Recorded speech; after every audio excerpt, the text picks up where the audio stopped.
ఇప్పుడు వైఎస్ఆర్సీపీలో ఒక ట్రెండ్ నడుస్తుందండి. ఎవరైతే ఏదో ఒక టాపిక్ తీసేసి జైలుకి వెళ్ళి వస్తారో వాళ్ళకే టికెట్లు దొరుకుతాయని చెప్పి వాళ్ళ లీడర్ ఏమని చెప్పారేమో. ఎందుకంటే ఇంతకుముందుకు ఆల్రెడీ ఇద్దరు మంత్రులు లోపల పోయేసి వచ్చారు లడ్డు వ్యవహారంలో. ఇప్పుడు రోజా గారు కూడా అదే పద్ధతిలో వెళ్తున్నాడు. ఏదో ఒకటి అందాము, జైలుకి వెళ్దాము, నెక్స్ట్ టికెట్ నాకు కన్ఫర్మ్ అయిపోతుంది, నెక్స్ట్ టికెట్ మీద నేను గెలుద్దామని చెప్పి చూస్తారు. మీరు టికెట్ అయితే సంపాదించుకోగలుగుతారు కానీ గెలుస్తారని నమ్మకం మీకు వస్తుందా? ఫస్ట్ ఆఫ్ ఆల్ అది ఆలోచించండి.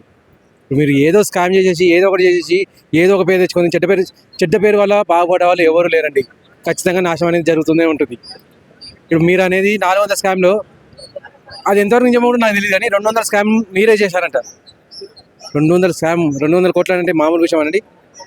ఒక సినిమా తీయాలనుకుంటే మొన్న ఒక సినిమా వచ్చింది ప్రాకాశ అని చెప్పేసి 8 కోట్లలో తీశారంటే 22 కోట్లు వచ్చాయంట. వాళ్ళు చాలా సంతోషపడుతున్నారు, ప్రతి సిటీకి తిరుగుతున్నారు. ఆ వచ్చింది అంత. మీరు 200 స్కామ్ మీ ఒక్కరి పేరు ఉందంటే ఎంత పెద్ద స్కామ్ అన్నట్టు, అది ఎంతమంది ముంచినట్టు, అది ఎంత ప్రజల సొమ్ము తిన్నట్టు, అది జైలుకు వెళ్ళడం అనేది ఖచ్చితంగా అది కన్ఫర్మ్ అన్నట్టు. మీ జైలుకు వెళ్ళడం అనేది కన్ఫర్మ్. కాకపోతే ఎలక్షన్ లోపల మళ్ళీ రిలీజ్ అయ్యేదానికి గ్యారెంటీ లేదు. ఈ మాట గుర్తుపెట్టుకోండి. మీరు ఎంత స్కామ్ చేసినా ఎలా బతికినా రేపు పొద్దున మీ పిల్లలకు ఆదర్శం అనేది ఉండాలి. మీ పిల్లలు అనేది కాలేజీకి వెళ్ళినా స్కూల్కి వెళ్ళినా అక్కడ అడగడం జరుగుతుంది, అరే మీ తల్లి అలా అంట, మీ తల్లి ఇలా అంట, మీ తల్లిని జైల్లో వేశారంట. ఎంత గలీజ్ ఉంటుంది ఈ మాట.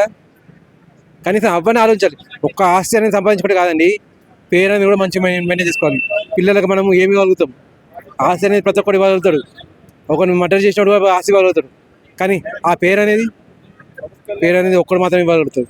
ఎవరైతే వాళ్ళు స్వచ్ఛంగా పనిచేయగలుగుతారో, స్వచ్ఛంగా బతకగలుగుతారు, అటువంటిది అనేది అలవర్చుకోండి. మీరు మెయిన్ చేయాల్సింది ఎవరిని ఫాలో అవ్వాల్సిన అవసరం లేదు. రోజా గారు మీకు మంచి హితవు చెప్తున్నాను, పవన్ కళ్యాణ్ గారిని ఫాలో అవ్వండి. ఇంతకుముందు మీ సినిమాలో ఆల్రెడీ చేసిన వాళ్ళు ఏం పర్లేదు, ఒకసారి ఆయన దగ్గరికి వెళ్ళిపోండి. పవన్ కళ్యాణ్ గారు ఇప్పటివరకు నేను చేసింది ఏదైనా తప్పు, నాది ఏదైనా తప్పును నన్ను క్షమించండి, నేను మిమ్మల్ని ఫాలో అవ్వాలనుకుంటున్నాను. ఇక్కడి నుంచి అయినా నేను మంచిగా బతకాలనుకుంటున్నాను. నేను బతకాలని నాకు లేకుండా నా పిల్లల్ని చెప్పుకోవాలి అని చెప్పి అనుకుంటున్నాను. పవన్ కళ్యాణ్ గారి దగ్గరికి వెళ్ళండి, పవన్ కళ్యాణ్ గారు ఖచ్చితంగా క్షమిస్తారు, మీకు ఒక దారిని చూపిస్తారు. మారండి, మంచిగానే చేయడం మొదలు పెట్టండి. ఇప్పటికైనా బైరెడ్డి అని కాదండి, తీస్తే కార్యకర్తలు కూడా ఇన్వాల్వ్ అయి ఉంటారు దీంట్లో. బైరెడ్డి అనేవాడు చాలా పెద్ద టికెట్, అది మామూలు విషయం కాదు. ఫ్యాక్షనిస్ట్ తను. ఆయన రావడం అనేది చాలా సాధారణం. అటువంటి వాళ్ళ పేర్లు రావడం అనేది చాలా సాధారణం. నేను అనేది అంటే కార్యకర్తలు కూడా, ఇప్పుడు కార్యకర్తలలో కూడా వాళ్ళ కార్యకర్తలలో ఒకటే మాట ఉంది, ఏదైనా సరే చెడు చేసి మనం ఫేమస్ కావాలి, నలుగురు నోళ్ళలో నానాలి అని చెప్పేసి. మన నాయకులు ఏం చేస్తున్నారో మనం కూడా అదే చేద్దామని చెప్పేసి. ఈ పందా అనేది మార్చుకోండి. మీరు మారండి, మీ కార్యకర్తలు మార్చండి. సేవ అనే భావం ఒకటి ఉంటుంది, సేవ అనే పదం ఒకటి ఉంది, అది నేర్పించండి. సేవ చేస్తేనే ప్రజల్లో అనేది మీకు మంచి అనేది పెరుగుతుంది. రేపు పొద్దున ఎలక్షన్లో ఈ 11 అనేది కనీసం 12 కావాలి అనుకుంటే మీరు ఇప్పటి నుంచైనా సేవ చేయడం అని చెప్పి మొదలు పెట్టండి. అది లేకపోతే 11 అనేది 0 కూడా కావచ్చు. రాజకీయాలని కలుషితం చేసేసిందమ్మా రోజా అనేటటువంటి ఒక ఆడపిల్ల వచ్చి గల్లంతి చేసి చండాలం చేసి పడేసింది. అసలు ఆడబిడ్డ ఆడపిల్ల అనడానికి ఎక్కడ మాట్లాడారు, ఆడా లేక మాడానా అర్థం కాలేదు. ఎందుకంటే రాజకీయాలు అనేవి ఒక సంస్కారవంతంగా చేసుకునేటటువంటి సేవా కార్యక్రమాలు. ప్రజాసేవలో ఉన్నప్పుడు చాలా జాగ్రత్తగా మాట్లాడాలా, సేవాగుణం కలిగి ఉండాలా, అలాగే మనుషుల పట్ల గౌరవం, సంస్కారం ఇలాంటివన్నీ ఉండాలి. కానీ ఎలాంటి సంస్కారం లేనటువంటి ఉచ్చనీచాలు లేనటువంటి ఒక దరిద్రగొట్టు రాజకీయ నాయకురాలు ఎవరైనా ఉందంటే రోజా. అలాంటి రోజా ఈ మధ్య ఆడుదాం ఆంధ్రలో ఏదో 200 కోట్లు కొట్టేశారు అని చెప్పి వినబడుతుంది. దానివల్ల లేకపోతే చాలా స్కాములు చేసిందని అంటున్నారు. ఖచ్చితంగా అరెస్ట్ అయ్యే అవకాశం ఉంటుంది. అలాంటి వ్యక్తులు అరెస్ట్ అవ్వడం కాదు, అలాంటి వ్యక్తులను ఉరి తీయాలి నిజంగా చెప్పాలంటే. ఎందుకంటే రాజకీయాలను కలుషం తీసి సర్వనాశనం చేసి పడేసింది. అంతేకాకుండా రాజకీయాలలో సంస్కారం లేకుండా చేసేసింది.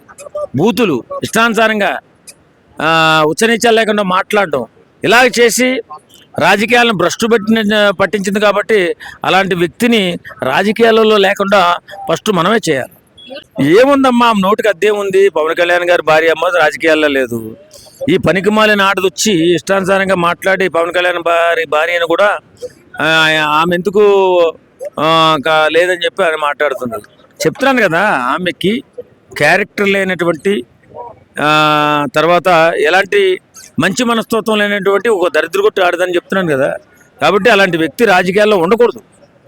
రాజకీయాలు కలుషితం అవ్వకుండా గౌరవప్రదంగా ఉండాలంటే ఆర్కే రోజా అనేటటువంటి వ్యక్తి రాజకీయాల్లో ఉండకుండా చేయాలి.